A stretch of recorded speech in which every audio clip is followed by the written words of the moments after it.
Hello guys, this is BK Mathur. Video number 2, 3D 3 dimensional geometry. Guys, इसके अंदर आप पढ़ेंगे प्लेन के बारे में। थोड़ा सा पेशेंस रखना, थोड़ा सा डिफ़िकल्ट है, बट थोड़ी देर बाद आप कंफर्टेबल हो जाएंगे। और जितने भी नोट्स आएँ सबको कॉपी के अंदर लिखते रहना। नोट्स का एक पेज बना लो, क्योंकि वो सारे के सारे यूज़ होने वाले हैं। तो टेंशन नहीं लेने का है, आराम से पेशेंस के साथ देखें। आई एम श्योर आप कंफर्टेबल हो जाएंगे थोड़े टाइम के बाद।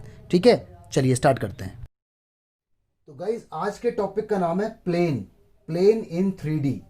देखो प्लेन क्या होता है। सपोज करो मैंने एक बॉक्स बनाया। ओके, ये देखो एक बॉक्स बन के हुआ तैयार। ये बॉक्स रिप्रेजेंट करता है एक 3D ज्योमेट्री को। ठीक है, ये देखो बॉक्स है। ये क्या है इसके अंदर, ये है एक्स एक्सिस, ठीक है, या वाई बोल दो, आपकी मर्जी है।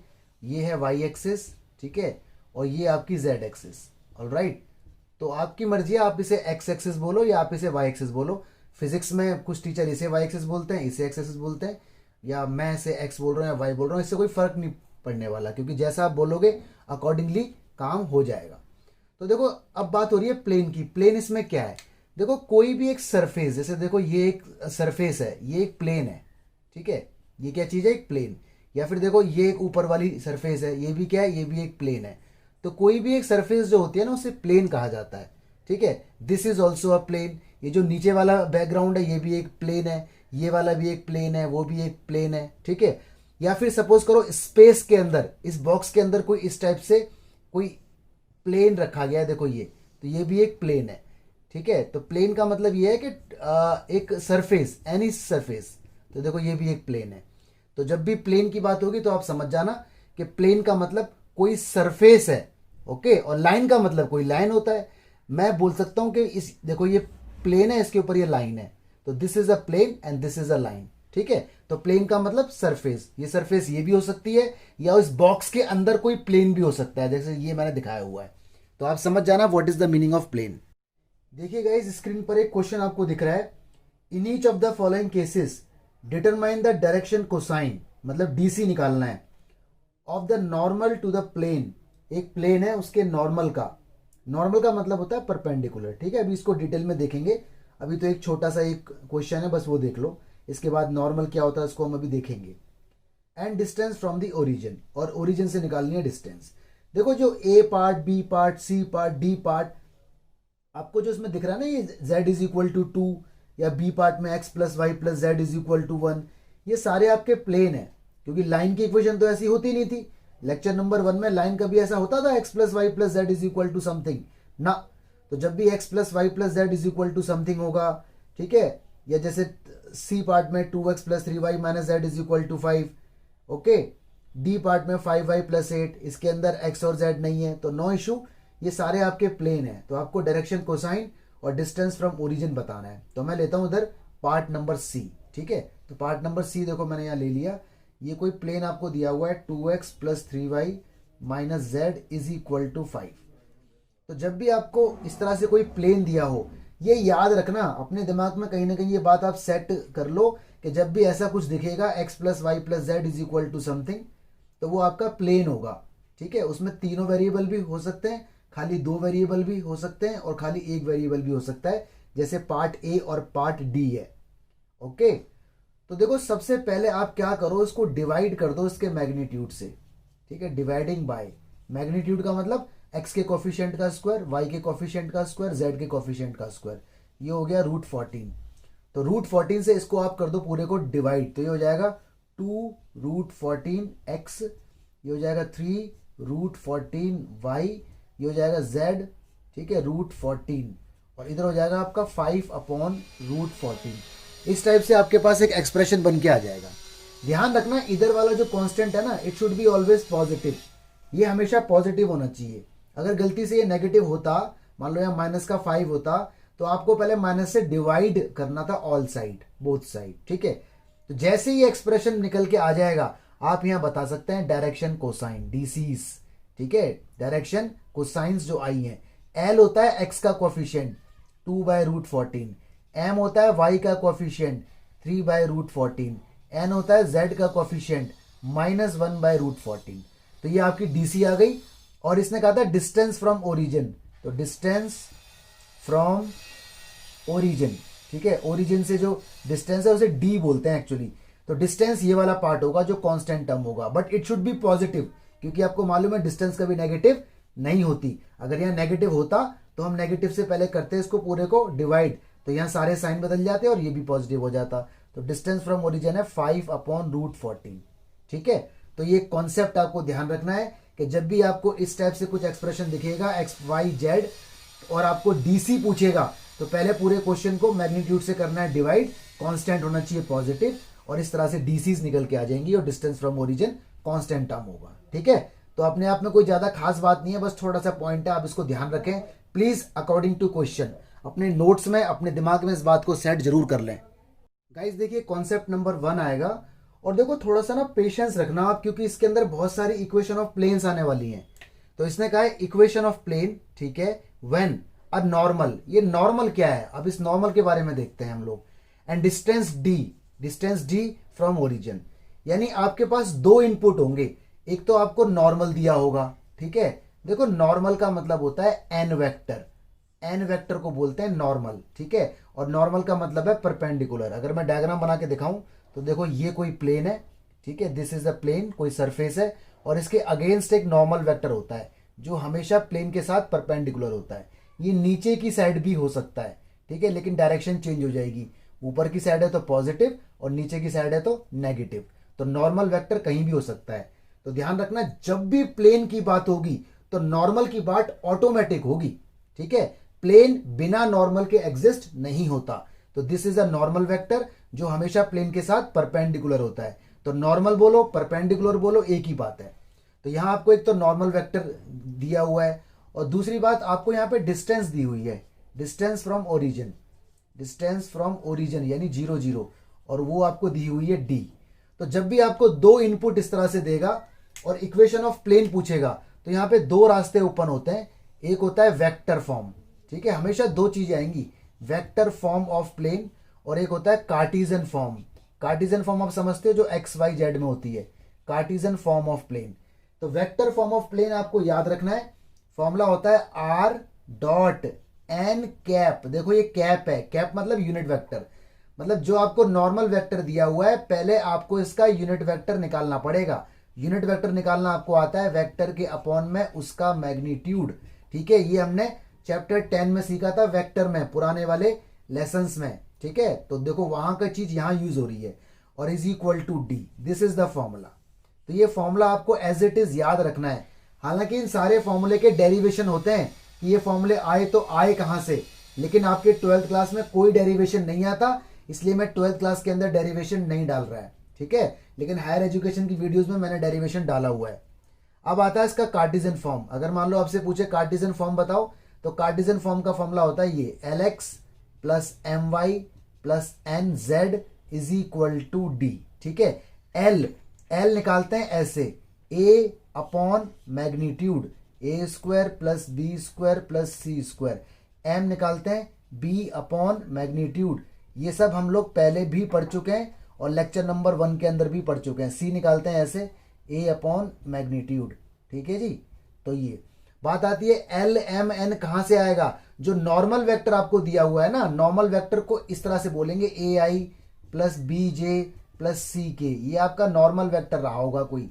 तो इसमें जो IJK के कोएफिशिएंट है ना ABC, ये एक्चुअली DR है, डायरेक्शन रेशो। तो ABC की हेल्प से हम DC निकाल लेंगे और यहां रख देंगे, डिस्टेंस आपको दी होगी, ठीक है। तो आप इस कॉन्सेप्ट को अच्छे से याद रखें कि जब भी इक्वेशन ऑफ प्लेन पूछे और आपको नॉर्मल वेक्टर दे और डिस्टेंस दे, और अगर प्लेन पूछे तो वेक्टर फॉर्म पूछे तो फॉर्मूला ये रहा r.n cap is equal to D। n cap निकालना पड़ेगा, डिस्टेंस दे रखी है, ठीक है, n वेक्टर आपको दिया होगा। और कार्टिजन फॉर्म पूछे तो LX plus MY plus NZ is equal to D। L निकालना पड़ेगा A अपॉन मैग्नीट्यूड। A कहां से आए, A कहां से आएगा, जो n वेक्टर आपको दिया हुआ है ना उसमें I का कोएफिशिएंट A होगा। तो ये नोट बना के अपने पास लिख लें, और आपको पता होना चाहिए R क्या होता है। R क्या होता है मैंने पहले ही बताया था, XI plus YJ plus ZK, इसे R कहते हैं, ठीक है। हालांकि R हम यहाँ रखते नहीं है, ठीक है, जब कन्वर्जन की बात आएगी तब रखेंगे। तो फिलहाल आप R को R रहने दें, लेकिन R होता क्या है ये आप याद रखें। तो ये नोट्स बना के लिख लो, न्यूमेरिकल देखते हैं इसके ऊपर। देखिए जी न्यूमेरिकल 2 आपके सामने, find vector equation of plane which is at distance 7 unit from the origin, ठीक है। तो डिस्टेंस फ्रॉम द ओरिजिन आपको दे रखा है 7, ये आपका डी है, डी, ठीक है। और normal to the vector, normal का मतलब परपेंडिकुलर वेक्टर, ये एन वेक्टर है। जब भी बोलेगा ना नॉर्मल तो समझ जाना ये एन वेक्टर आपको दिया हुआ है। तो इसने कुछ लिखा नहीं है कि कार्टेशियन फॉर्म निकालो या वेक्टर फॉर्म निकालो। तो जब ना लिखे तो आपकी मर्जी है, आप कोई सी भी फॉर्म निकाल के दिखा सकते हैं या दोनों फॉर्म निकाल के दिखा सकते हैं, आपकी मर्जी है। तो मैं आपको दोनों फॉर्म निकाल के दिखाता हूं। सबसे पहले आप यहाँ लिखो गिवन, गिवन यहाँ पर क्या है, तो आपको डिस्टेंस दे रखी है 7 और जो नॉर्मल है उसे एन वेक्टर बना के लिखो, that is 3i plus 5j minus 6k, ये आपका नॉर्मल वेक्टर है, ठीक है। अगर मैं वेक्टर फॉर्म निकालूंगा, वेक्टर फॉर्म ऑफ प्लेन, तो पहले आप लिख दो फॉर्मूला। फॉर्मूला आपको याद होना चाहिए, अगर याद नहीं है तो आप फंस जाओगे। वो होता है r dot N cap is equal to d. अब देखो इसके अंदर किस किस की जरूरत आपको पड़ रही है इस पूरे फॉर्मूले के अंदर। आपको इस पूरे फॉर्मूले के अंदर एक तो डी चाहिए, आपके पास है, ये रहा डी। आपको इसके अंदर एन कैप चाहिए, एन कैप यानी यूनिट वेक्टर एन का आपके पास नहीं है, लेकिन आप निकाल सकते हैं, ठीक है। तो मैं यहां पर निकाल देता हूं उसका यूनिट वेक्टर। तो पहले निकाल लूंगा एन का मैग्नीट्यूड, मैग्नीट्यूड निकालना आपको आता होगा, अंडर रूट में आई जे के स्क्वायर यानी 9, 25 और 36, ठीक है जी। तो ये आपका हो जाएगा 70, ऑलराइट, 70 हो जाएगा ना, ये बिल्कुल 5 और 9 14, 34 और ये बिल्कुल 70 हो जाएगा। तो इसके बाद एन कैप आपको निकालना आता ही है। कैसे निकालते हैं, वेक्टर के अपॉन में उसका मैग्नीट्यूड, वेक्टर कितना है 3i प्लस 5j माइनस का 6k और अपॉन में मैग्नीट्यूड कितना है 70। आपकी रिक्वायरमेंट पूरी हो गई, आपको डी पता है, आपको एन कैप पता है, फॉर्मूले में जाओ, इसका नाम रख दो फर्स्ट, यहाँ रखो फ्रॉम फर्स्ट। तो आर ऐसी रहने वाला है, हालांकि आर मालूम है हमें होता है क्या है, आर क्या होता है xi plus yj plus zk, बस अपने दिमाग में रखो, लेकिन आर को आर रहने दो। एन कैप ब्रैकेट के अंदर रख दो, ये है 3i प्लस का 5j माइनस का 6k, ठीक है जी। अपॉन में कितना है √70 और इज इक्वल टू में कितना है d7, ये आ गया।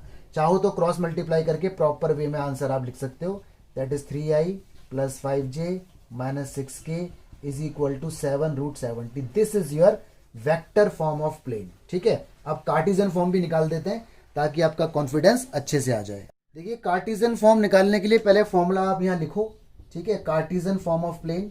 हालांकि मैं इसे डायरेक्ट कन्वर्ट भी कर सकता था, मैं आपको बताऊंगा अभी। कार्टेशियन फॉर्म ऑफ प्लेन, तो कार्टेशियन फॉर्म ऑफ प्लेन का formula Lx plus my plus nz is equal to d. अब देखो आपकी रिक्वायरमेंट इसके अंदर क्या क्या है। देखो सबसे पहला टास्क है फॉर्मूला याद होना। अगर फॉर्मूला मुझे याद नहीं होगा तो क्वेश्चन मुझसे भी नहीं सॉल्व होगा, ठीक है। तो फॉर्मूला याद होना आपको बहुत जरूरी है। पहले निकालो आप L, M और N। L निकलेगा कैसे, A अपॉन, तो जो N वेक्टर आपको दिया हुआ है ना, तो समझ लो आपको ना DR दी हुई है, डायरेक्शन रेशियो आपको मालूम है। तो DR में आपको A पता है 3, B पता है 5 और C पता है माइनस का 6। आई जे के कोफिशिएंट DR होते हैं, डायरेक्शन रेशियो। तो सबसे पहले आप निकाल लो L। L निकालने का फॉर्मूला होता है A अपॉन और magnitude, that is A square plus B square plus C square. A कितना है जी 3 और मैग्नीट्यूड यहाँ पे कितना आएगा 3 का स्क्वायर 9, 5 और ये 36, तो जी 3 अपॉन √70 आ जाएगा आपका L। ऐसी M निकाल देना B अपॉन मैग्नीट्यूड, ठीक है, रख देना इसके अंदर A square plus B square plus C square, ये आपका आ जाएगा 5/√70। ऐसी N निकलेगा C अपॉन मैग्नीट्यूड, ठीक है, A square plus B square plus C square, ये आ जाएगा आपका -6/70। डिस्टेंस आपको दी हुई है 7। अब इसके अंदर आप पुट कर लो, ये फ्रॉम फर्स्ट है, फ्रॉम फर्स्ट, ठीक है, या इसको बोल दो सेकंड क्योंकि फर्स्ट मैंने उसको बोला हुआ था। तो Lx, L कितना है 3/√70 और x M कितना है 5/√70 और y z कितना है 6/√70 और z is equal to d कितना है 7। This is your final answer, ठीक है। तो आपको फॉर्मूला याद होना चाहिए, इंप्लीमेंटेशन बहुत ईजी होती है। देखिए गाइज अब आ गया topic conversion from vector to Cartesian और वाइस वर्सा, ठीक है। वाइस वर्सा का मतलब है कि कार्टेशियन टू वेक्टर भी आप कन्वर्ट इसे कर सकते हो। तो कन्वर्जन आपको सीखना है, ये कन्वर्जन बहुत इंपॉर्टेंट है क्योंकि कुछ बच्चे कार्टेशियन फॉर्म में कंफर्टेबल होते हैं, कुछ बच्चे वेक्टर फॉर्म में कंफर्टेबल होते हैं। तो जब भी आपको कन्वर्जन सीखना है तो आपको ये पता होना चाहिए कि आर वेक्टर क्या होता है। आर वेक्टर हमेशा xi plus yj plus zk, ये हम वेक्टर से सीखते आ रहे हैं कि आर वेक्टर की वैल्यू ये होती है, तो ध्यान रखना है इसको, ठीक है।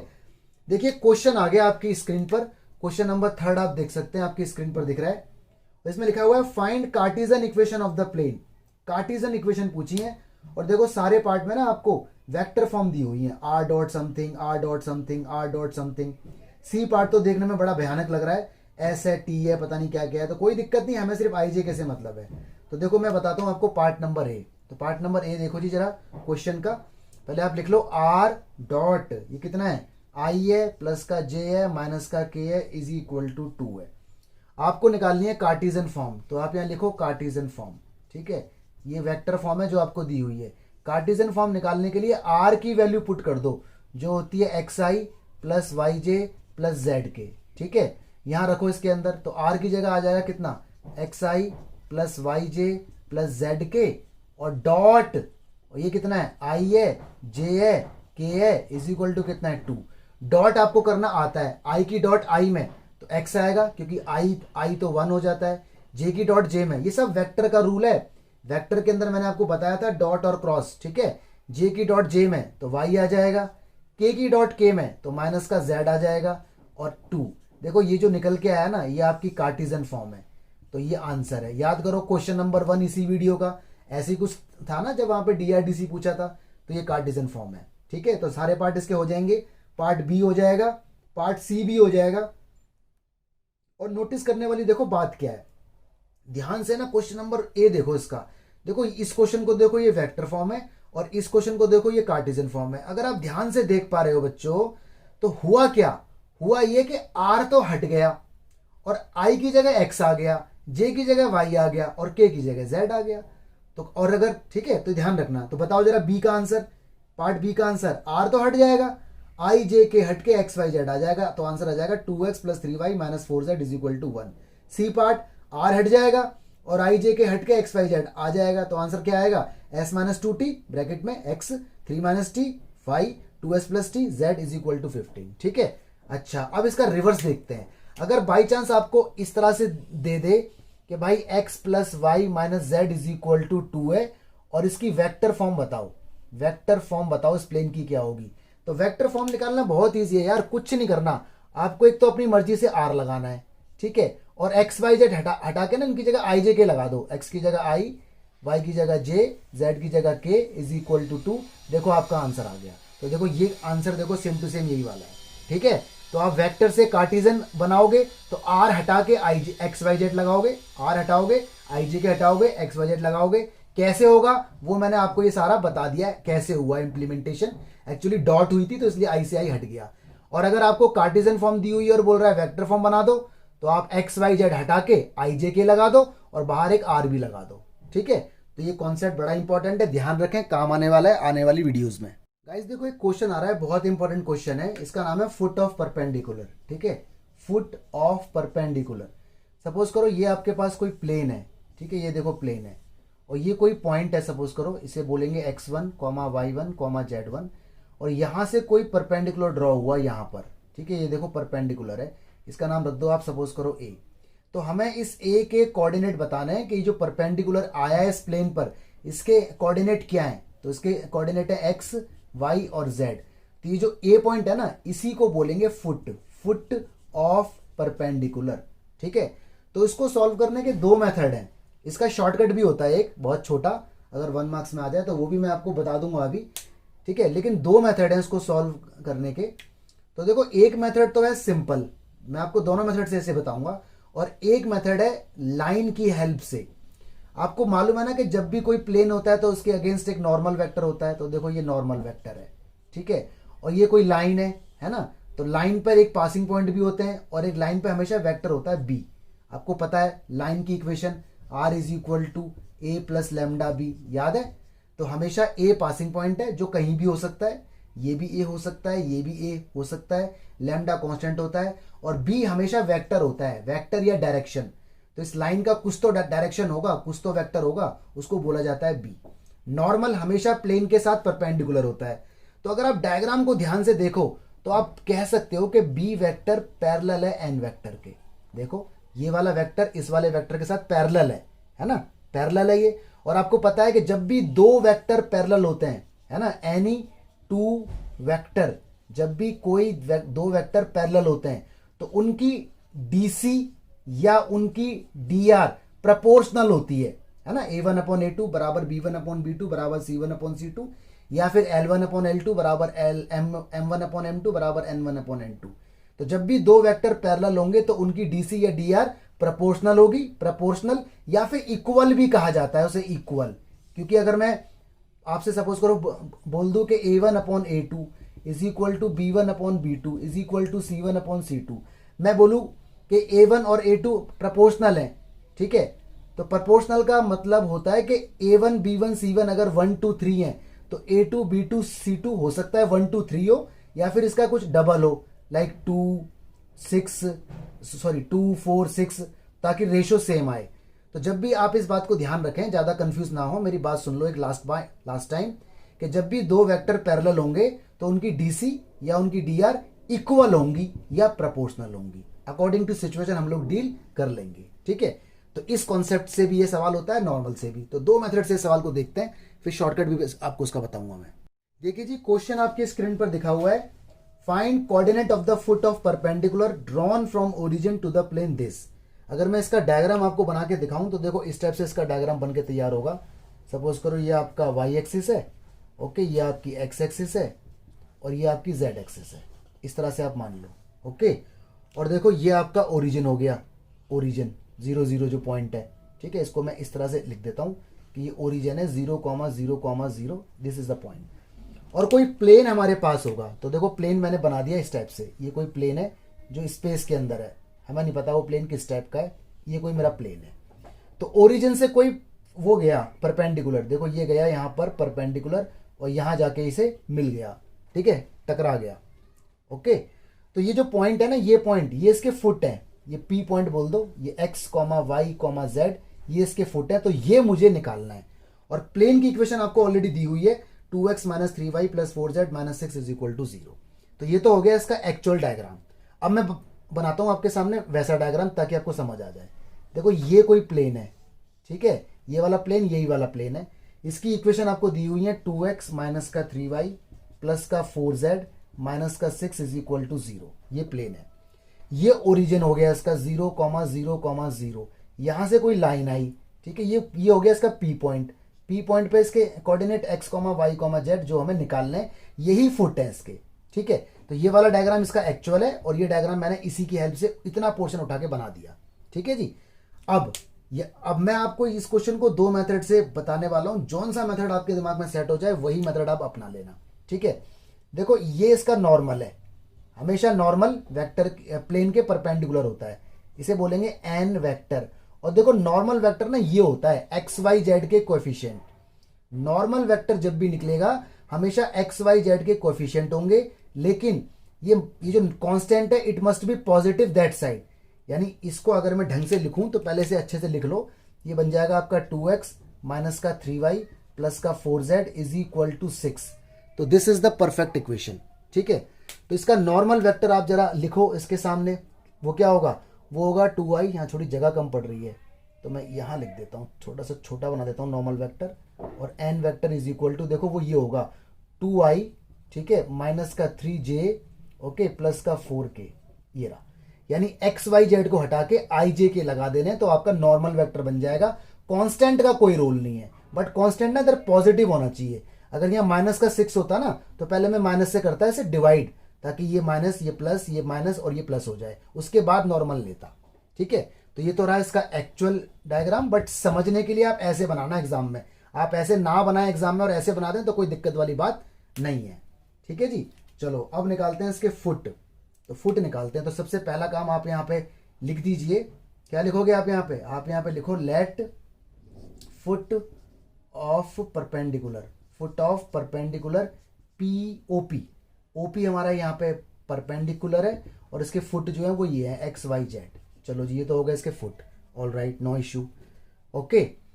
अच्छा यहाँ पे देखो लाइन भी है एक OP, और इस लाइन का एक वेक्टर होगा B वेक्टर। हमेशा प्लेन पे नॉर्मल वेक्टर होता है और लाइन पे B वेक्टर होता है, ठीक है। तो आप यहाँ पे बोल सकते हैं कि लाइन OP पैरेलल है नॉर्मल के साथ, है ना। जो लाइन OP है वो पैरेलल है नॉर्मल के साथ। देखो ये पैरेलल है, छोटा बनाओ या पूरा बड़ा बना दो, बात एक है। तो अगर ये पैरेलल है तो B वेक्टर वही होगा जो आपका N वेक्टर है। मैंने कहा था कि जब भी दो लाइन पैरेलल हो तो वो उनकी जो DR है या उनकी जो DC है वो इक्वल या प्रोपोर्शनल होती है, ठीक है। तो B = N हो जाएगा और n हमें मालूम है कितना है 2i माइनस का 3j प्लस का 4k, कुछ इस टाइप से ये हो जाएगा। ठीक है, तो आपको b वेक्टर यहाँ से मिल गया, जो प्लेन का नॉर्मल है वही इसका b है। तो आप ज़्यादातर ना इक्वल मान के इसे चलें, आप हमेशा इक्वल माने इसे, आप हमेशा इक्वल मानना, जब भी इस टाइप का केस आए दो चीज़ पैरेलल हो तो आप मान लेना कि वो इक्वल है। ओके, आगे बढ़ते हैं। अब आप निकाल लो equation of line. Equation of line का कॉन्सेप्ट आ गया, equation of line OP. OP क्या लाइन है, तो लाइन की इक्वेशन निकालने का फॉर्मूला आपको पता है, r is equal to a plus lambda b. आपकी मर्जी है, आप वेक्टर फॉर्म यूज करना चाहें या कार्टेशियन फॉर्म, आपकी मर्जी है, या फिर आप कन्वर्जन भी कर सकते हैं, आपकी इच्छा की बात है। आर हमेशा आर रहेगा। ए कितना है, ए पासिंग पॉइंट है, तो पासिंग पॉइंट इस लाइन पे कौन सा वाला नोन है, ओ पता है 0 0 0 है ना, ओ पॉइंट हमें मालूम है 0 0 0।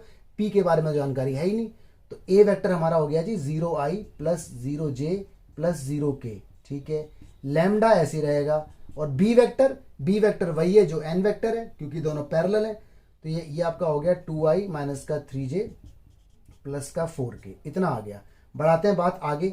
आर आपको मालूम है क्या होता है, आर होता है xi प्लस का yj प्लस का zk। देखो पहली बार आर का यूज हो रहा है, अदरवाइज आर को हम आर रहने देते थे, लेकिन इस बार हमने आर रख दिया। अब कर दो लैम्डा की मल्टीप्लाई इसके अंदर, और आई वाले साथ में लिखो, तो ये तो 0i है ना, और ये क्या हो जाएगा 2 लैम्डा आई, तो ये 2 लैम्डा आई रहेगा, क्योंकि 0 को लिखने का मतलब है नहीं। ये 0j और ये हो जाएगा माइनस 3 लैम्डा, तो 3 लैम्डा j हो गया। ये 0k और ये हो जाएगा 4 लैम्डा के, ये 4 लैम्डा k हो गया। ओके जी, ध्यान से देखो, अगर मान लो यहाँ पे होता 5i, यहाँ पे होता 5i, तो 5 प्लस 2 लैम्डा, 5 प्लस 2 लैम्डा और ब्रैकेट के बाहर आई कैप होता। कहने का मतलब है लैम्डा ही कर लो पहले मल्टीप्लाई, फिर आई वाले एक साथ, जे वाले एक साथ, के वाले एक साथ। यहाँ पे सारा 0 था, तो इसलिए इसने ज्यादा रोल अपना प्ले नहीं किया। तो दिस इज द इक्वेशन। ठीक है, अब मैं ऊपर से ना क्वेश्चन को हटा रहा हूं। ठीक है, तो देखो क्वेश्चन मैंने ऊपर से हटा दिया। अब कर दो यहाँ पे कंपैरिजन, अब कर दो इधर कंपैरिजन। तो x की वैल्यू क्या आई, x की वैल्यू आपके पास 2 लैम्डा आ गई। y की वैल्यू आपके पास माइनस का 3 लैम्डा आ गई। z की वैल्यू आपके पास 4 लैम्डा आ गई। ठीक है, तो आपको पता ना एक्स वाई जेड क्या है, एक्स वाई जेड आपका p पॉइंट है। भाई लाइन और प्लेन इसी पॉइंट पे तो इंटरसेक्ट हो रही है, तो ये कॉमन पॉइंट है, लाइन और प्लेन का कॉमन पॉइंट। तो p पॉइंट आपके पास मिल गया, दैट इज 2 लैम्डा माइनस का 3 लैम्डा और 4 लैम्डा। ठीक है, p पॉइंट आने के बाद अब क्या होगा इसके अंदर, अब देखो ध्यान से। आपको मालूम है ये p पॉइंट प्लेन पर लाई कर रहा है, p पॉइंट लाई कर रहा है प्लेन के ऊपर, है ना। तो प्लेन इसके अंदर आपको ऑलरेडी गिवन है। पहले बताओ ये p पॉइंट प्लेन के ऊपर लाई हो रहा है या नहीं हो रहा है, हो रहा है यार। This is the plane, equation number 1। तो आप यहां लिखोगे पॉइंट p, यार p पॉइंट इस प्लेन को टच तो कर ही रहा है, फुट है। तो point p lies on plane 1, plane 1 पे ये लाई कर रहा है। तो इस प्लेन 1 में ना पुट कर दो x की जगह 2 लैम्डा, ये x की वैल्यू। ठीक है, -3, y की जगह -3 लैम्डा, 4 और ये सॉरी 4, हाँ बिल्कुल सही है, 4 और z की जगह 4 लैम्डा इज इक्वल टू कितना है 6। इसे कर लो आप सॉल्व, तो हो जाएगा आपका 4 लैम्डा, ये हो जाएगा आपका 9 लैम्डा, ये हो जाएगा आपका 16 lambda is equal to 6। Add कर दो उसे, तो 29 लैम्डा इज इक्वल टू 6, और लैम्डा की वैल्यू आ जाएगी 6/29। 6/29 आपका लैम्डा आ चुका है। ठीक है, लैम्डा की वैल्यू को पुट कर दो इस पॉइंट में, क्योंकि आपको तो पॉइंट पी आपका आंसर है ना, पॉइंट पी तो आपका फुट है, तो लैम्डा की वैल्यू पुट कर दो पॉइंट पी में। तो आप लिखो फ्रॉम, इसको नाम दे दो सेकंड, फ्रॉम सेकंड। तो पॉइंट पी क्या है, पॉइंट पी है 2 लैम्डा, 3 लैम्डा, 4 लैम्डा, ये है। तो भाई इसकी जगह वैल्यू डालो ना, लैम्डा की जगह 6/29, तो कितना हो जाएगा 12/29। ठीक है, यहाँ डालो तो हो जाएगा माइनस का 18/29। ठीक है, ओके, ये डालो, ये हो जाएगा 24/29। ओके, तो आपका जो रिक्वायर्ड फुट है ना, फुट ऑफ परपेंडिकुलर, वो आ चुका है, दैट इज ये 12/29 माइनस 18/29 और 24/29। तो दिस इज द आंसर। तो ये एक अप्रोच थी। ठीक है, एक बार मैं आपको ये अप्रोच दोबारा से बता देता हूं ताकि आप कंफर्टेबल हो जाएं। ठीक है, एक बार मैं इसे रब कर दूं, फिर दोबारा से आपको बताऊंगा ताकि आप कंफर्टेबल हो जाएं, और फिर दूसरा मेथड बताऊंगा आपको। देखिए मैंने क्या किया था, मैंने एक प्लेन बनाया था, ये प्लेन मुझे दिया हुआ था। ठीक है, ये कोई पॉइंट था ओरिजिन, ये पॉइंट कुछ भी हो सकता है, ये पॉइंट ओरिजिन के अलावा कुछ भी हो सकता है। ठीक है, और ये इसका फुट था जिसको मैंने XYZ नाम दिया हुआ था। प्लेन मुझे ऑलरेडी दिया हुआ था कुछ इस तरह से, AX + BY + CZ is equal to D। मैंने निकाला इसका normal vector N. Normal vector हमेशा एक्स वाई जेड का कोफिशिएंट होता है, that is A I plus B J plus C K, ठीक है। और क्योंकि ये लाइन है तो लाइन पे एक वेक्टर होता है बी वेक्टर। ये मेरा वो था काम, मैंने इधर लिखा था फुट ऑफ परपेंडिकुलर ये है। इसके बाद मैंने लाइन निकाली, लाइन की इक्वेशन होती है ए प्लस लैम्डा बी, ठीक है। आर मेरा ऐसे ही रहा, ए मेरा ये वाला पॉइंट है, यहां पर 0 0 है, बाकी ए कुछ भी हो सकता है, 1 2 3 कुछ भी, जैसा है वैसा लिख लो। तो ये 0a 0j और 0k ये वाला पॉइंट है। लैम्डा मेरा ऐसा ही, और बी वेक्टर मुझे मालूम है बी वेक्टर इक्वल होगा एन वेक्टर के, क्योंकि बी और एन आपस में पैरेलल है। तो जब भी ये पैरेलल होंगे तो या तो उन्हें बोलेंगे हम प्रोपोर्शनल या बोलेंगे इक्वल। आपको हमेशा इक्वल बोलना है, क्योंकि इक्वल और प्रोपोर्शनल एक ही बात होती है, ठीक है। कैसे होती है वो मैं आने वाली वीडियोस में आपको बताऊंगा। तो आप ध्यान रखें कि इक्वल और प्रोपोर्शनल यहाँ पर एक ही बात मानी जाएगी। तो एन की जगह आपने भर दिया ये ए I plus B J plus C K, ठीक है। इसके बाद आर आपको पता है हमेशा x i plus y j plus z के। मैं आपको स्टार्टिंग से ये बात बताता आ रहा हूँ, तो इसी दिन का मुझे इंतजार था, इसी दिन के लिए मैंने आपको आर बताया था कि यार ये होता है। यहाँ मैंने कर दिया लैम्डा की मल्टीप्लाई और दोनों को ऐड कर लिया, आई आई वाले जे जे वाले के वाले, इस तरह से मैंने इधर लिख दिया, ठीक है।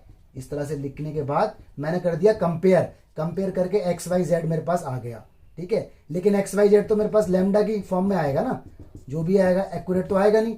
तो एक्स वाई जेड का मतलब मेरे पास पी पॉइंट आ गया। अब मुझे पता है ये पी पॉइंट इस प्लेन के ऊपर देखो लाई कर रहा है, इस प्लेन के ऊपर है ये पी पॉइंट। तो मैंने इस पी पॉइंट को पुट कर दिया इस इक्वेशन में, यहां से मुझे लैम्डा मिल गया। लैम्डा मिलते ही मैंने इस पॉइंट को वापस दे दिया, तो जो भी आया वो मेरा फुट ऑफ परपेंडिकुलर है, ठीक है। तो ये मेथड ज्यादा रिकमेंडेड है, आप इसे याद रखें, क्योंकि ये मेथड ना एक्स्ट्रा क्वेश्चन आएगा एक इमेज वाला, उसमें काम आएगा। तो मैंने पहले से ही आपके लिए प्लानिंग सेट कर दी। एक मेथड इसका और देख लेते हैं अगर आपको पसंद आए तो। या आप मेरी बात मानो, आप ना यही मेथड अपनाओ, ठीक है। जो मेथड मैंने आपको बताया आप यही मेथड अपनाओ। मैं आपको इसका एक शॉर्टकट मेथड बता देता हूँ, और लेकिन ये शॉर्टकट ना तभी काम आएगा जब प्लेन की डिस्टेंस ओरिजिन से हो। अगर कोई और पॉइंट हुआ तो फिर दिक्कत हो जाएगी, फिर शॉर्टकट काम नहीं आएगा। तो ये निकालना है हमें, ये फुट है इसके एक्स वाई जेड, ये निकालना है। तो इसी क्वेश्चन को एक बार जरा दोबारा से देख लेते हैं with the help of shortcut. तो देखो शॉर्टकट मेथड के अकॉर्डिंग जो फुट ऑफ परपेंडिकुलर है फ्रॉम ओरिजिन, ओरिजिन का खेल है वो देखो ये होता है, ठीक है। एल एल आपको मालूम होगा एल क्या होता है, डी सी।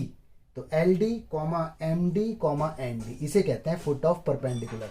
ये शॉर्टकट है, ठीक है। फुट ऑफ परपेंडिकुलर है ये। अब देखो आपको इस क्वेश्चन के अंदर क्या दिया हुआ है, आपको इस क्वेश्चन के अंदर ना प्लेन दिया हुआ है। प्लेन कितना है, प्लेन आपके पास ये है 2x माइनस का 3y प्लस का 4z इज इक्वल टू 6 है। तो सबसे पहले एल निकालो। एल निकालने के लिए आपको याद होगा ना मैग्नीट्यूड से करते हैं डिवाइड। इस वीडियो का पहला क्वेश्चन ही यही था, तो मैग्नीट्यूड से कर दो इसे डिवाइड। तो यानी इसका मैग्नीट्यूड आएगा कितना, 2 का स्क्वायर 3 का स्क्वायर 4 का स्क्वायर, तो ये हो जाएगा 29। 29 से करो डिवाइड, तो 229x 3 by root 29y 4 by root 29z और 6 बाई रूट 29। देखो जी ये आ गया। तो ये L है, ये M है और ये N है और ये D है। इसके अंदर रख दो, जरा रखो, इसके अंदर रखना LD, L की मल्टीप्लाई D में, तो 2 6 12 और रूट 29 और रूट 29 29 हो गया। फिर रखो M की मल्टीप्लाई D में, तो ये आ गया माइनस का 18, रूट से रूट हट गया, और n की मल्टीप्लाई d में ये आ गया 24 29। देखो जी आंसर आ गया, यही आंसर था जो अभी इस क्वेश्चन का आया था। तो ये वाला क्वेश्चन शॉर्टकट जब अपनाना है जब आपको 0 0 से डिस्टेंस दी हो। अगर कोई और पॉइंट होगा तो फिर आपको निकालना पड़ेगा जैसे मैंने निकाला था। तो मैं दूसरा मेथड आपको नहीं बता रहा, लाइन वाला ही मेथड आप अपनाएं, ठीक है। कंफर्टेबल है, बहुत ईजी है। दूसरी बात, आने वाले क्वेश्चन के अंदर भी यूज होगा और आप हैबिचुअल भी हो गए होंगे इसके, ठीक है। देखिए गाइज ये कुछ क्वेश्चन मैंने आपके लिए छोड़ दिए हैं। इसमें लिखा है in the following cases find coordinate of foot of perpendicular drawn from the origin, ठीक है। और नीचे देखिए इनके आंसर भी हैं। तो इन क्वेश्चन को आप सही से ट्राई कीजिए और कमेंट बॉक्स में लिखिए मेरा आंसर आ गया है। गाइज देखिए इक्वेशन ऑफ प्लेन आ गया। तो आपको मालूम है ना इक्वेशन ऑफ प्लेन हमने अभी अभी सीखा भी था, R dot N cap is equal to D या L X plus M Y plus N Z is equal to D.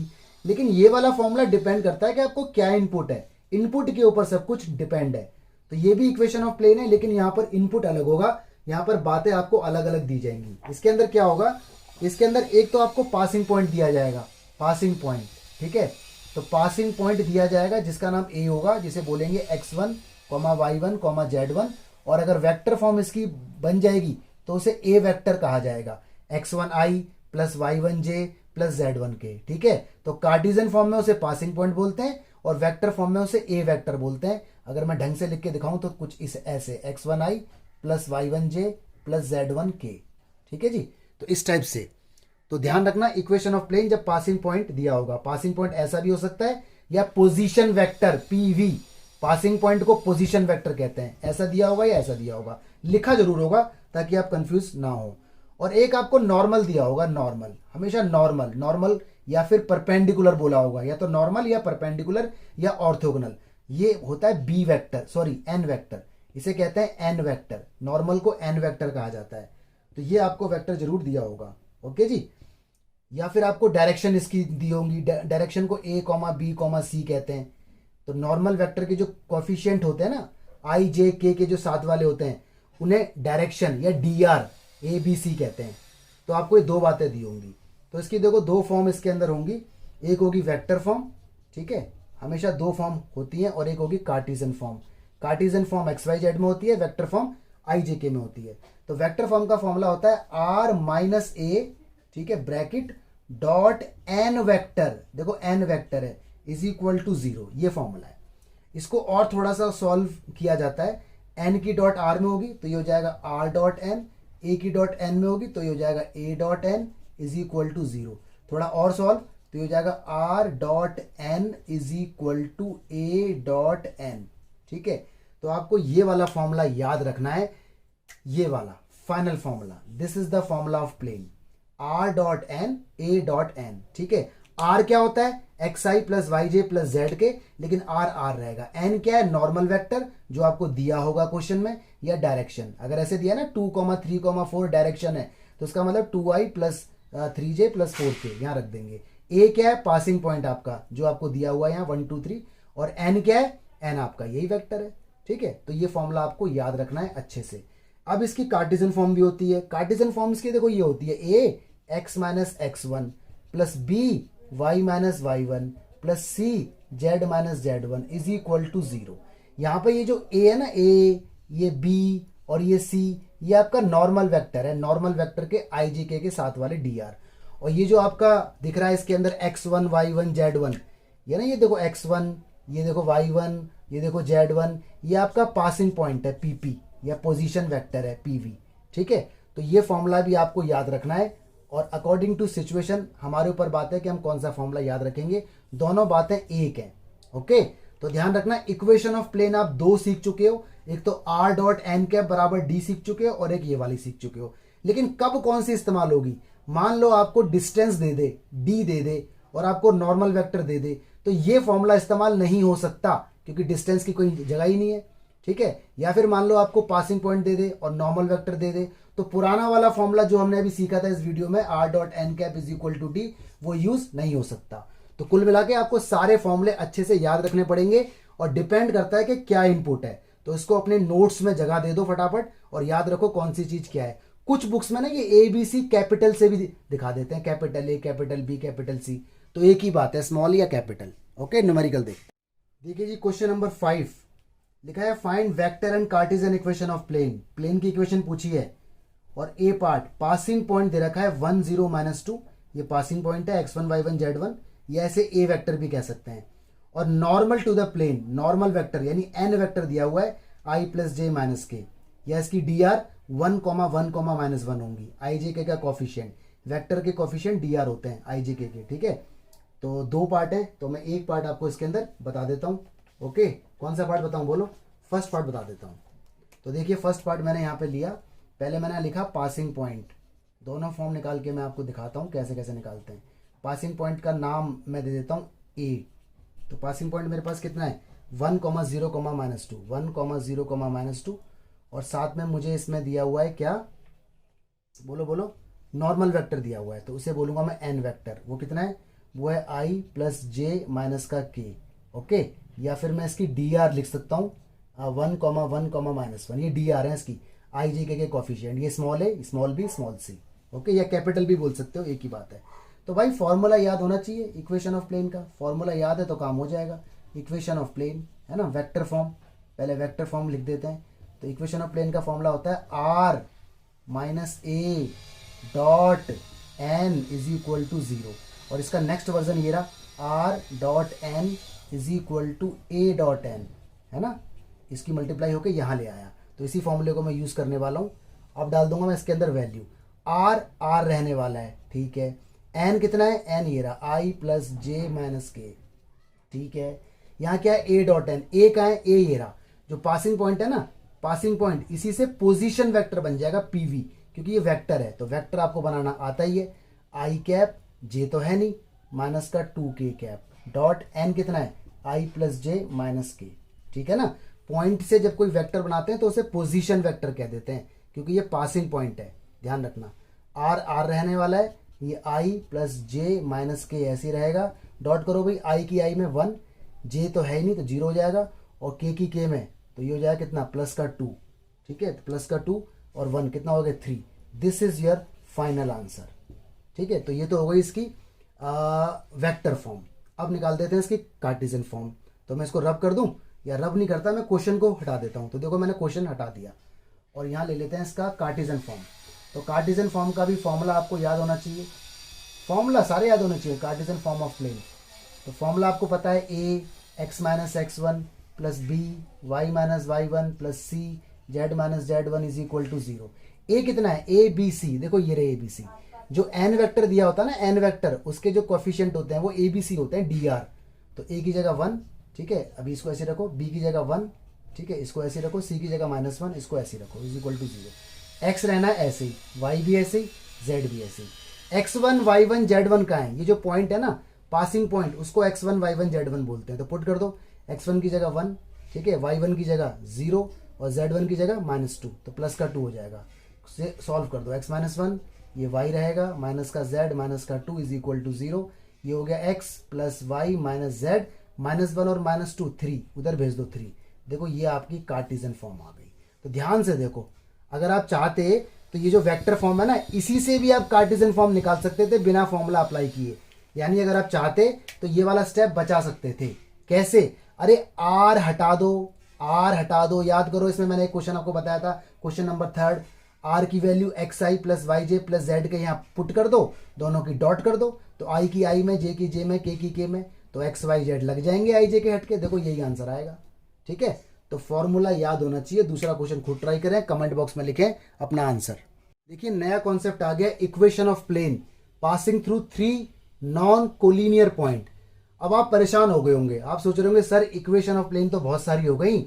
एक तो हो गई आर डॉट एन वाली, एन कैप डी जो पहले पड़ी थी, एक अभी वाली हो गई r minus a dot n, है ना, इनकी कार्टेशियन फॉर्म भी है। और एक और आ गई, इसके अंदर क्या होगा, इसके अंदर आपको 3 पॉइंट दिए हुए हैं, तो डिपेंड करता है इनपुट क्या है ना। इसके अंदर आपको 3 पॉइंट्स दिए होंगे, 3 पॉइंट होंगे, वो तीनों पॉइंट नॉन कोलिनियर होंगे।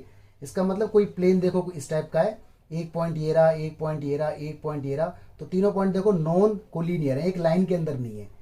तो आपको इक्वेशन ऑफ प्लेन निकाल के दिखानी है। तो इसकी भी 2 फॉर्म होती हैं, एक कार्टेशियन और एक वेक्टर। पहले देखते हैं वेक्टर फॉर्म। ओके, याद आपको दोनों होनी चाहिए। बाकी आप अगर न्यूमेरिकल वेक्टर फॉर्म में आ जाए और आप सॉल्व कर दो कार्टेशियन फॉर्म में, तो आपको एंड में कन्वर्जन आना चाहिए, ठीक है। तो बोथ आर अलाउड। तो देखो आपको 3 पॉइंट इसके अंदर दिए होंगे, ए पॉइंट, बी पॉइंट और सी पॉइंट। ए पॉइंट को हम वेक्टर फॉर्म में ए वेक्टर भी कह सकते हैं, इसको हम बी वेक्टर मतलब पोजीशन वेक्टर, पॉइंट से वेक्टर बनाएंगे तो पीवी कहा जाता है उसे, पोजीशन वेक्टर, ठीक है। इसे सी वेक्टर भी कह सकते हैं। तो इस तरह से आपके पास 3 पॉइंट होंगे या 3 पोजीशन वेक्टर होंगे। तो वेक्टर फॉर्म निकालने के लिए फॉर्मूला होगा आर माइनस ए, ठीक है। और यहां पर क्या आएगा, क्रॉस आएगा, क्रॉस, ध्यान रखना, क्रॉस और डॉट का चक्कर, क्रॉस और डॉट का चक्कर, यहाँ डॉट आएगा आपका, डॉट, यहाँ डॉट रहेगा। तो ये बात ध्यान रखें कि क्रॉस आएगा या डॉट आएगा, क्योंकि क्रॉस और डॉट के चक्कर में आंसर गलत हो जाता है। तो यहाँ डॉट है, ध्यान रखना, डॉट है, मैंने गलती से क्रॉस लिख दिया था। यहाँ आएगा बी माइनस ए, मतलब बी में से ए लेस हो जाएगा, फिर क्रॉस है यहाँ पर, और यहाँ आएगा सी माइनस ए, ठीक है, सी में से ए और इज इक्वल टू 0। ये आंसर है। आपको मालूम है ए vector, B vector, C vector, तो इसको निकालने का क्या तरीका है, सबसे पहले आप बी माइनस ए निकालें, ठीक है, यानी बी में से ए लेस होके जो भी आएगा ये आ जाएगा। इसके बाद आप सी माइनस ए निकालें, सी में से जो भी लेस होके आएगा वो ये आ जाएगा। इसके बाद आप बी माइनस ए का क्रॉस कर दें, किसके साथ, सी माइनस ए के साथ, ठीक है। क्रॉस करने के लिए डिटर्मिनेंट जो भी आएगा। इसके बाद आप सब कुछ इसके अंदर रख दें, आपका आंसर आ जाएगा। ठीक है, इसके पीछे एक थ्योरी भी है, मैं आपको अभी एक थ्योरी इसके पीछे बताऊंगा, बड़ा इंपॉर्टेंट कॉन्सेप्ट है। ठीक है, और आपको ये दिखाऊंगा कि ये फॉर्मूला वही है r-a.n वाला। ठीक है, बताने वाला हूँ, रुक जाओ जरा। अब देखते हैं इसकी कार्टिजन फॉर्म, मैंने फॉर्म लिख दिया था, कार्टिजन फॉर्म है। तो कार्टिजन फॉर्म ज़्यादा ईजी है, बच्चे ज़्यादातर कार्टिजन फॉर्म यूज़ करते हैं। वेक्टर फॉर्म पूछिए तब भी वो कार्टिजन फॉर्म लगाते हैं। ठीक है, तो देखो कार्टिजन फॉर्म में क्या होगा, इस तरह से डिटर्मिनेंट बनेगा, यहाँ लगेगा 0 और यहाँ आप लिखो x minus x1, y minus y1, z minus z1। यहाँ आएगा x2 माइनस x1 और x3 माइनस x1। बार बार देखो x1 ही माइनस हो रहा है, हर एक केस में से x1 ही माइनस हो रहा है। यहाँ क्या आएगा y2 माइनस y1 और y3 माइनस y1। यहाँ आएगा z2 माइनस z1 और z3 माइनस z1। तो ये रहेगा फॉर्मूला, डिटर्मिनेंट खोल दो आंसर आ जाएगा। ये पॉइंट x1 y1 z1 है, ये x2 y2 z2, ये x3 y3 z3। ठीक है, तो खोलने से आंसर आपका आ जाएगा। अब इसमें एक नोट आता है, इसमें एक नोट है, देखो नोट ये है।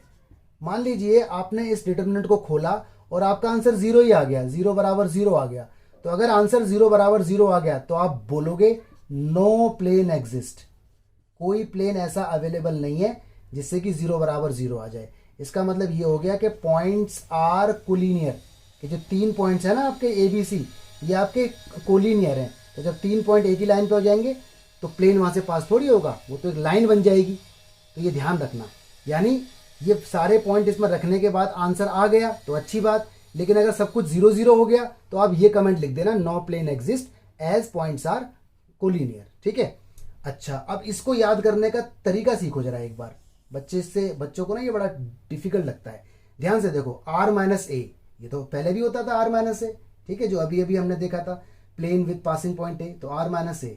यहाँ देखो बार बार देखो ए ही माइनस हो रहा है, b माइनस ए सी माइनस ए, याद करो b माइनस ए सी माइनस ए। तो r माइनस ए, देखो माइनस में ए ही है, माइनस ए माइनस ए माइनस ए, याद हुआ, r माइनस ए b माइनस ए सी माइनस ए, याद हो गया, b माइनस ए सी माइनस ए। इस तरह से आप याद रखो उसे। ठीक है, बाकी इसके पीछे लॉजिक है वो मैं आपको अभी बताऊंगा। देखो गाइज इसके पीछे क्या लॉजिक है, आपको मालूम है प्लेन की equation r minus a dot n होती है ना, जो अभी हमने इसके अंदर देखी थी।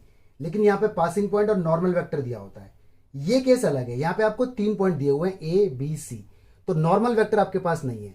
तो देखो अब मैं आपको एक बात बता रहा हूँ, मान लो नॉर्मल वेक्टर तो यही होगा ना, देखो ये नॉर्मल वेक्टर है ना, एन वेक्टर कहीं भी हो सकता है, ये यहाँ भी हो सकता है, ये नॉर्मल वेक्टर देखो यहाँ भी हो सकता है ना, कहीं भी हो सकता है, प्लेन के ऊपर कहीं भी होगा, वो नॉर्मल वेक्टर होगा।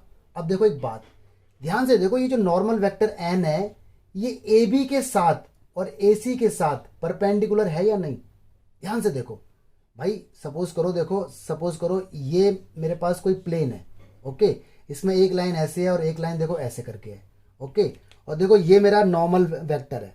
अगर मैं इस नॉर्मल वेक्टर को प्लेन के ऊपर रख दूं ऐसे करके, तो देखो ये इसके साथ परपेंडिकुलर है या नहीं, इस वाली के साथ परपेंडिकुलर है, देखो 90 डिग्री का एंगल, इसके साथ भी परपेंडिकुलर है। ठीक है, तो मतलब नॉर्मल वेक्टर यहाँ पर ए बी एक वेक्टर हो गया ना, जब 2 पॉइंट को जोड़ते हैं तो वेक्टर बन जाता है। ए सी एक वेक्टर हो गया, 2 पॉइंट को जोड़ते हैं तो वेक्टर बन जाता है। तो नॉर्मल वेक्टर ए बी और ए सी के साथ परपेंडिकुलर है। तो एक बात ध्यान रखना, एन वेक्टर जो होगा ना वो यहाँ पर ऐसे निकलेगा, कैसे निकलेगा, ए बी वेक्टर, ठीक है, माइनस ए सी वेक्टर, ऐसे निकलेगा ये इनटू करके, सॉरी क्रॉस करके, यानी जो एन वेक्टर है वो ए बी माइनस ए सी निकलेगा। और वेक्टर आपको निकालना आता है, इनिशियल और टर्मिनल पॉइंट जब पता हो। वेक्टर के अंदर मैंने ये बात डिस्कस की थी, जब आपको इनिशियल पॉइंट और टर्मिनल पॉइंट पता हो तो वेक्टर कैसे निकालते हैं, याद करो, terminal minus initial, x2 minus x1, y2 minus y1, यानी b में से a लेस होगा। तो देखो ए बी वेक्टर का मतलब है b माइनस ए, ठीक है, क्रॉस तो यहाँ है ही, और ए सी वेक्टर का मतलब है c माइनस ए, टर्मिनल माइनस इनिशियल, बाद वाला माइनस पहले वाला। तो देखो ये रहा, तो ये चीज देखो ध्यान से, ये चीज सेम टू सेम ये चीज नहीं बन गई है ना। तो अगर मैं इसे ऐसे लिख दूं r माइनस ए डॉट, और ये पूरा क्या है n, तो इस तरह से है, मतलब ये जो पोर्शन है ना ये एक्चुअली n वेक्टर है। तो दिस इज द थ्योरी। तो मैं एक बात बोलूंगा, मेरे पीछे पीछे आप भी बोलना, ठीक है, जब एक वेक्टर ठीक है 2 वेक्टर के साथ परपेंडिकुलर होता है तो वह वेक्टर उन दोनों का क्रॉस होता है। दोबारा बोलो, जब एक वेक्टर ए वेक्टर परपेंडिकुलर है बी के साथ भी और ए वेक्टर परपेंडिकुलर है सी के साथ भी, तो जो ए वेक्टर होगा ना वो बी और सी का क्रॉस के बराबर होगा। ठीक है, बोलो जरा एक बार, जब एक वेक्टर दो वेक्टर के साथ परपेंडिकुलर होता है, जब एक वेक्टर दो वेक्टर के साथ परपेंडिकुलर होता है तो वह वेक्टर उन दोनों का क्रॉस होता है। तो ये बात ध्यान रखना। तो देखो यहां एन वेक्टर ए बी और ए सी के साथ परपेंडिकुलर है, तो इसलिए एन वेक्टर ए बी और ए सी का क्रॉस है। तो ए बी के लिए बी माइनस ए, टर्मिनल माइनस इनिशियल। तो ये बात आप लिख लें कि जब एक वेक्टर दो वेक्टर के साथ परपेंडिकुलर होता है तो वह वेक्टर उन दोनों का क्रॉस होता है। इस कॉन्सेप्ट के ऊपर ये फॉर्मूला बनाया गया है। ठीक है, न्यूमेरिकल देखते हैं। देखिए guys, question number 6, find equation of plane that passes through 3 point. 3 point से दिया हुआ है, पहले में दूसरे में। तो मैं पहला पार्ट आपको बताता हूं। और देखो इसने कुछ लिखा नहीं है कार्टेशियन निकालो या वेक्टर निकालो, तो आप ना हमेशा कार्टेशियन फॉर्म इसकी याद रखना। अगर वेक्टर फॉर्म भी पूछे तब भी आप कार्टेशियन निकालना और एंड में कन्वर्ट कर देंगे। तो जरा देखते हैं इस क्वेश्चन को। तो इसके अंदर आपको 3 पॉइंट पता है। ए पॉइंट आपके पास कितना है 1 1 -1, बी पॉइंट आपके पास कितना है जी 6 4 -5, और सी पॉइंट आपके पास कितना है -4 -2 और 3। तो ये 3 पॉइंट आपके पास अवेलेबल है। Alright, okay. तो देखो मैं आपको सेकंड पार्ट बताता हूँ। एक्चुअली फर्स्ट पार्ट में छोड़ देता हूँ, इसका रीजन है क्योंकि इसका आंसर ना 0 आ जाएगा। ठीक है, मुझे एक्चुअली आंसर मालूम है इसलिए मैं आपको बता रहा हूँ, तो आपको पता नहीं चलेगा, आपको तो सॉल्व ही करना पड़ेगा। तो फर्स्ट पार्ट आप करना खुद, मैं बता रहा हूँ आपको सेकंड पार्ट इसका।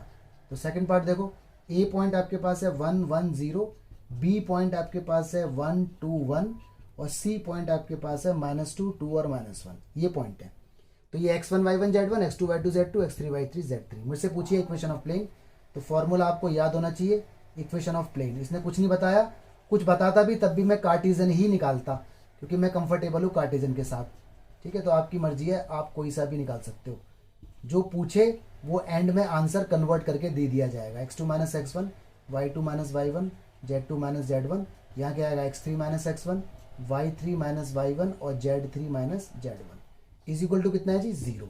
डालो जी इसके अंदर वैल्यूज। ठीक है, तो देखो ये x तो ऐसी रहेगा, y ऐसी रहेगा, z ऐसी रहेगा। थोड़ा सा बड़ा बना दो यार। इज इक्वल टू कितना है 0। अब जरा मेरी बात सुनना ध्यान से। ठीक है, यहाँ पे क्या है देखो x - x1, तो ये x1 है, ये y1 है, z1 है। पुट कर दो x1 की जगह -1, ब्रैकेट जरूर लगाते रहना, -1 और z -0, तो इस तरह से पुट कर दो। अब क्या आएगा x2 - x1, यानी ये 1 में से 1 गया भाई साहब 0 आएगा।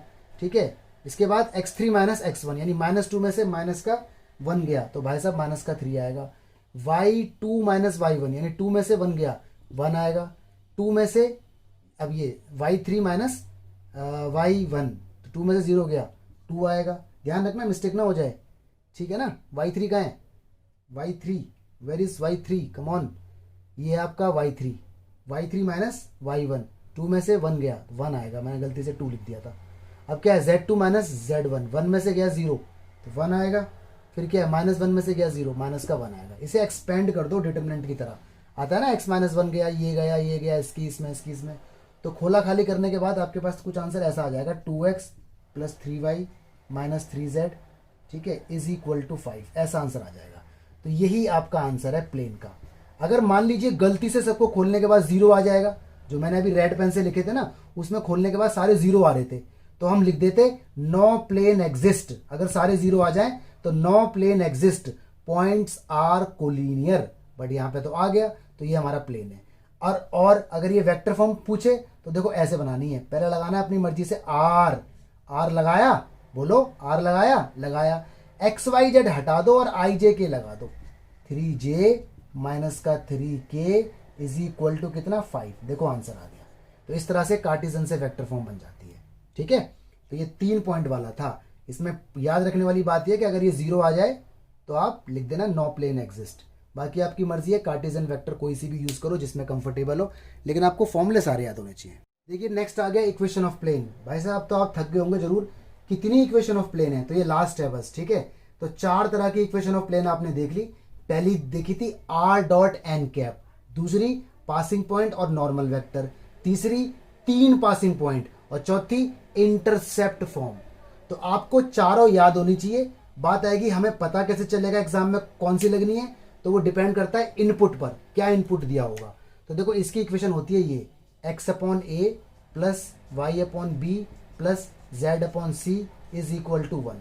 यहाँ पे जो ए होता है ना, ये एक्स इंटरसेप्ट है। एक्स इंटरसेप्ट का मतलब है कि प्लेन एक्स एक्सिस को कहाँ कट कर रहा है, बी वाई इंटरसेप्ट है, और ये सॉरी बी, और सी क्या है, वो जेड इंटरसेप्ट है। ठीक है, अगर डायग्राम बना के दिखाऊं तो देखो इस टाइप से कुछ डायग्राम इसका बनेगा। ये मेरा सपोज करो एक्स एक्सिस, ये वाई एक्सिस, ये जेड एक्सिस।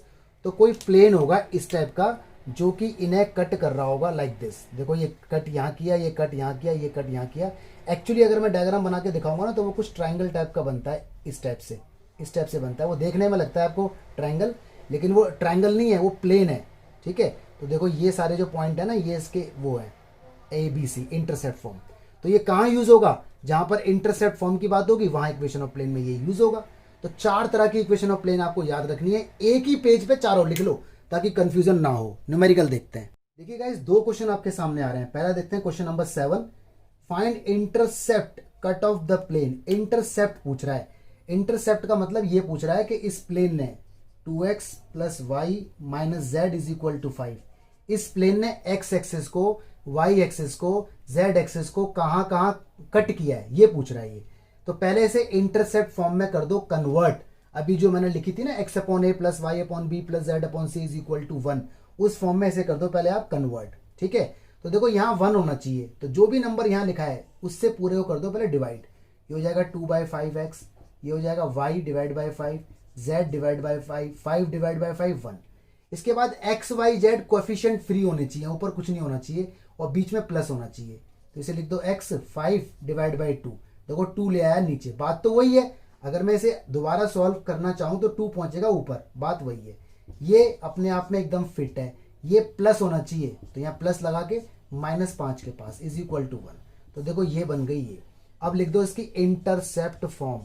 तो इंटरसेप्ट फॉर्म ऑफ प्लेन, ठीक है, या इंटरसेप्ट इक्वेशन ऑफ प्लेन वो होती है x/a + y/b + z/c = 1। Second, from first and second compare. तो a की वैल्यू कितनी आ गई, 5/2। यही तो x इंटरसेप्ट है, मतलब x एक्सिस को 5/2 पे प्लेन ने कट किया है। b क्या आ गया 5, ये आपका y इंटरसेप्ट है। c क्या आ गया -5, ये आपका z इंटरसेप्ट है। ठीक है, इस तरह से क्वेश्चन नंबर 7 होना था। तो 1 नंबर में ये क्वेश्चन आ जाते हैं। क्वेश्चन नंबर 8 देख लो गाइस। 8 क्वेश्चन में क्या कहा गया है, इसने कहा है find equation of plane with intercept 3 on y axis. मतलब y एक्सिस पर 3 इंटरसेप्ट। इक्वेशन ऑफ इंटरसेप्ट ये होती है x/y, y/b, x/a, y/b, z/c = 1, ये होती है। लेकिन इसने कहा है कि y इंटरसेप्ट 3 है, यानी b की वैल्यू मुझे 3 यहां पर दे दी गई। एक तो ये बात है, ठीक है, ये मुझे गिवन है। ऑलराइट, आगे इसने कहा है पैरेलल टू ZO एक्सिस, मतलब प्लेन ZO एक्सिस के पैरेलल है। देखो इसका मतलब क्या होता है, ये मतलब होता है ये O है, सपोज करो ये Y है, ये सपोज करो X है, ये सपोज करो Z है। ZOX, देखो ये रहा ZOX, इसके पैरेलल है कोई प्लेन। तो कोई भी प्लेन अगर X एक्सिस के पैरेलल है तो उस पर X कोऑर्डिनेट कभी भी नहीं होगा। कोई भी प्लेन अगर Z एक्सिस के पैरेलल है तो वो कभी Z एक्सिस को कट नहीं करेगी। तो इसका मतलब हम यहाँ पे लिखेंगे रिक्वायर्ड प्लेन। ठीक है, कोई प्लेन अगर ZO एक्सिस के पैरेलल है तो Z और X इन्वॉल्व हो रहे हैं, मतलब Z एक्सिस के पैरेलल भी है और X एक्सिस के पैरेलल भी है। तो उसमें X और Z वाला पोर्शन छोड़ दो, बाकी सारा ले लो। एक्चुअली प्लेन हमारा ये वाला कंसिडर किया जाएगा। क्यों भाई, कोई प्लेन अगर X एक्सिस के पैरेलल है तो X पे तो कट होगा ही नहीं।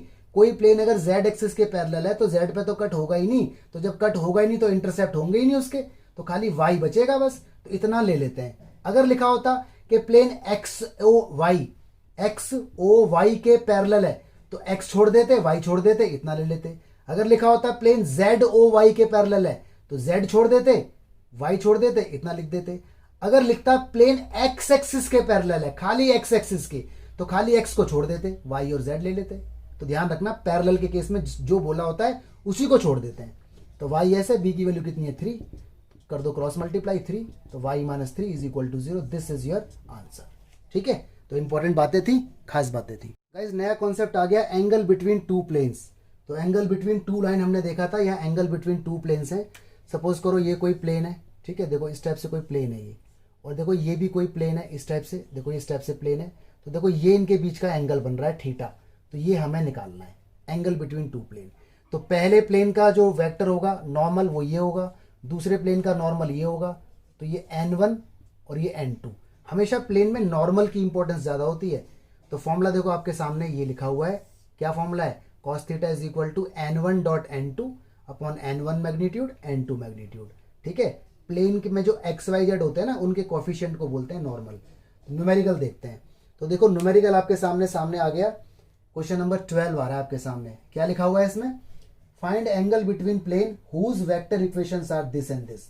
तो वेक्टर इक्वेशन दी हुई है, ध्यान से देखो, पहली क्या है, r dot something is equal to 5। तो r के बाद जो समथिंग है ना वो आपका n1 वेक्टर है, तो n1 आपका हो गया 2i प्लस में 2j, ठीक है, और माइनस का 3k, बाकी ये 5 से कोई मतलब नहीं। और देखो दूसरे में जो n2 वेक्टर है वो r के साथ वाला, वो कितना है 3i, ठीक है, साथ में 3j और प्लस का 5k, ये है। तो इसको आप रख दो इसके अंदर, तो आपका आंसर आ जाएगा एंगल का। ध्यान रखना जब भी वेक्टर फॉर्म दी हो तो r के साथ वाला होता है n1, n vector, normal vector. और अगर ये इस टाइप से दिया होता है equation 2x plus 2y minus 3z is equal to 5, तो x y z के कोफिशिएंट होता है n1। ठीक है, पहले प्लेन को n1, दूसरे प्लेन को n2। चलो जी n1 डॉट n2, तो डॉट तो निकालना आपको आता ही है, कैसे निकालते हैं डॉट, i की डॉट i में, j की डॉट j में, k की डॉट k में। ठीक है, करो डॉट फटाफट, जल्दी जल्दी बोलो, डॉट करो, i की डॉट i में, क्या आएगा जी i की डॉट जब i में होगी तो, बोलो भाई साहब, अरे 2 की डॉट 3 में होगी तो कितना आएगा 6, ठीक है, और 2 की डॉट इसमें होगी तो कितना आएगा माइनस का 6, और माइनस 3 की डॉट इसमें होगी तो कितना आएगा माइनस का 15। एक बात और देखो, ये पूरा ना मॉडुलस के अंदर बंद होता है, कंप्लीट मॉडुलस। अगर नेगेटिव आए तब भी हम लेंगे पॉजिटिव, क्योंकि हम ना पॉजिटिव एक्स एक्सिस की तरफ एंगल देख रहे हैं, हम पॉजिटिव एक्सेस की तरफ, ठीक है, नेगेटिव एक्सेस की तरफ एंगल नहीं देख रहे हैं, तो ये पूरा कंप्लीटली मॉडुलस में बंद होगा। चलो n1 डॉट करते हैं n2, 2 की डॉट 3 में 6 आ गया, 2 की डॉट इसमें 6 आ गया, 3 की डॉट इसमें माइनस का 15 आ गया, अपॉन मैग्नीट्यूड n1 का मैग्नीट्यूड 2 का स्क्वायर 2 का स्क्वायर 3 का स्क्वायर, तो यह आपका आ जाएगा रूट में 17। ठीक है, यहाँ करो जरा, यहाँ पे 3 का स्क्वायर 9 हो गया, 3 का स्क्वायर 5 का स्क्वायर 25, तो ये आपका आ गया जी पूरा, ये मॉड लगा देना यहाँ पे, 6 से 6 हो गया कट, तो ये 15 हो जाएगा प्लस का, और इसकी मल्टीप्लाई जब इसमें हो जाएगी तो रूट में 731 आ जाएगा। तो कुल मिला के मेरा जो आंसर आएगा ना, देखो ये आ गया cos theta is equal to इतना, तो थीटा इज इक्वल टू कितना आ जाएगा cos inverse 15 by root 731, this is the answer. ठीक है, ये रूट है, this is the answer. Okay, तो एंगल बिटवीन टू प्लेन ऐसे निकालते हैं, ये मॉड लगा दिया क्योंकि एंगल हम पॉजिटिव एक्सेस की तरफ देख रहे हैं, अगर हम मॉड नहीं लगाएंगे तो एंगल नेगेटिव एक्सेस की तरफ भी आ जाएगा, तो आपको मॉड लगा के रखना है हमेशा। देखो गाइस, इसमें पूछ रहा है condition of parallel and condition of perpendicular between two vector, two planes. देखो ये दो प्लेन दिए हुए हैं, ये पहला प्लेन है XYZ, ये दूसरा प्लेन है XYZ, और आपसे पूछ रहा है कब ये पैरेलल होंगे और कब ये परपेंडिकुलर होंगे। ठीक है, तो मेनली तो वही है, n1 वेक्टर आपका यहाँ पे क्या होगा, वो होगा a1i plus b1j plus c1k। ठीक है, और n2 वेक्टर नीचे वाले a2i प्लस b2j, ठीक है, और प्लस c2k, ये हो गए n1 और n2। तो मेनली आप निकालो यहाँ पे एंगल cos थीटा, तो cos थीटा का फॉर्मूला क्या होता है n1 डॉट n2, ठीक है, अपॉन में n1 का मैग्नीट्यूड और n2 का मैग्नीट्यूड, आप हमेशा निकालो एंगल। ओके, अगर एंगल निकालने पर थीटा की वैल्यू सपोज करो कितनी आ गई, 0 डिग्री आ गई, थीटा अगर 0 डिग्री आ गया तो इसका मतलब क्या है, अगर थीटा 0 डिग्री आता है तो what is the meaning of this, भाई खुद सोचो ना आप। देखो इस तरीके से बताता हूँ वरना आप हो जाओगे कंफ्यूज। यहाँ से मैं 2 पार्ट इसके ले लेता हूँ। देखिए जी, सॉल्व करते करते सपोज करो सारी वैल्यू पुट करने के बाद आपके पास आ गया cos theta is equal to 1, और यहाँ सपोज करो cos theta is equal to 0 आ गया, cos थीटा 1, तो इसका मतलब थीटा इज इक्वल टू हो गया cos इनवर्स 1। थीटा की वैल्यू, cos की वैल्यू 1 कब होती है, 0 डिग्री पे, तो इसका मतलब अगर एंगल 0 डिग्री आ जाए तो इसका मतलब ये हो गया कि जो प्लेन 1 है ना वो पैरेलल है प्लेन 2 के, तो जब भी एंगल 0 डिग्री आएगा तो वो पैरेलल माने जाएंगे, पैरेलल। ओके, अच्छा, cos theta is equal to आ गया 0, तो थीटा की वैल्यू हो जाएगी cos इनवर्स 0। जरा सोचो cos की वैल्यू 0 होती है कब, 90 डिग्री पे, तो जब दो प्लेन के बीच का एंगल 90 डिग्री आएगा तो समझ जाना प्लेन 1 परपेंडिकुलर है प्लेन 2 के, परपेंडिकुलर। ठीक है, तो ये बातें आपको बताएंगी कि एंगल के दो प्लेन आपस में कैसे होते हैं। कुल मिला के क्या है, अगर थीटा 0 डिग्री आ जाए तो आप बोलोगे प्लेन्स आर पैरेलल, अगर थीटा 90 डिग्री आ जाए तो आप बोलोगे प्लेन्स आर परपेंडिकुलर। ठीक है, एक बात और, अगर मान लो cos theta is equal to something आ जाए, कुछ भी आ जाए x अपॉन वाई करके, तो फिर आपका एंगल निकल जाएगा, theta is equal to cos inverse x upon y, है ना। मतलब 0 आ रहा है तो आपको साफ पता चल रहा है पैरेलल है, 90 आ रहा है तो परपेंडिकुलर, और 0 90 ना करे कुछ और आ जाए तो एंगल हो जाएगा वो, तो आप यहीं छोड़ देना। तो ये बातें आप ध्यान रखें, ठीक है। अच्छा, ये तो हुई एक अप्रोच। अब एक अप्रोच इसकी और होती है, वो भी मैं आपको बताता हूँ, इतना रब करता हूँ पहले। देखो गाइस, अप्रोच ये होती है, आप निकाल लो A1/A2 और B1/B2 और C1/C2। अगर ये सारे सेम आ गए तो इसका मतलब ये प्रोपोर्शनल है, तो इसका मतलब प्लेन 1 पैरेलल है प्लेन 2 के साथ। या फिर आप निकालो A1A2 plus B1B2 plus C1C2। ये ओल्ड अप्रोच है जो हम वेक्टर के अंदर भी देख चुके थे, 3D के लेक्चर नंबर 1 में भी हमने ये अप्रोच देखी थी। अगर ये इज इक्वल टू 0 आ जाए तो समझ जाओ प्लेन 1 परपेंडिकुलर या ऑर्थोगोनल है प्लेन 2 के साथ, तो ये वाली भी अप्रोच है, ठीक है। तो एक क्वेश्चन आपके सामने छोड़ के जा रहा हूँ, वो आपको खुद करना। देखिए जी, question number 13, in the following cases determine whether the given plane are parallel perpendicular. क्या है, बताओ ये पैरेलल है या परपेंडिकुलर है। इसके बाद क्या है, in each case they are neither. अगर वो ना हुए तो एंगल बता दो। तो पहला प्लेन क्या है, 7x plus 5y plus 6z plus 30 is equal to 0। पहले आप इसे ठीक कर लो, आप बोलो से 7x plus 5y plus 6z is equal to -30, फिर कर दो माइनस से डिवाइड, तो ये बन जाएगा -7x minus 5y minus 6z is equal to 30। तो आपको n1 वेक्टर मिल जाएगा -7i minus 5j minus 6k। ऐसी दूसरे से आपको n2 वेक्टर मिल जाएगा। फिर आप एंगल निकाल लो, एंगल अगर 0 आ जाए तो बोलो पैरेलल, एंगल अगर 90 आ जाए तो बोलो परपेंडिकुलर, और अगर कुछ भी ना आए तो एंगल तो आ ही जाएगा। तो आप ये सारे क्वेश्चन खुद करें और कमेंट बॉक्स में सबके आंसर लिखें, ठीक है। चलिए ट्राई करो इनको। देखिए, लास्ट कॉन्सेप्ट है इस वीडियो का, perpendicular distance from a point to the plane. आपको एक पॉइंट से एक प्लेन की परपेंडिकुलर डिस्टेंस निकालनी है। डायग्राम के थ्रू बना के दिखाता हूँ। देखो, ये कोई प्लेन है, इसकी इक्वेशन आपको दी हुई है ax plus by plus cz plus d is equal to 0। ये कोई पॉइंट आपको दिया हुआ है x1, y1, z1, कुछ भी हो सकता है।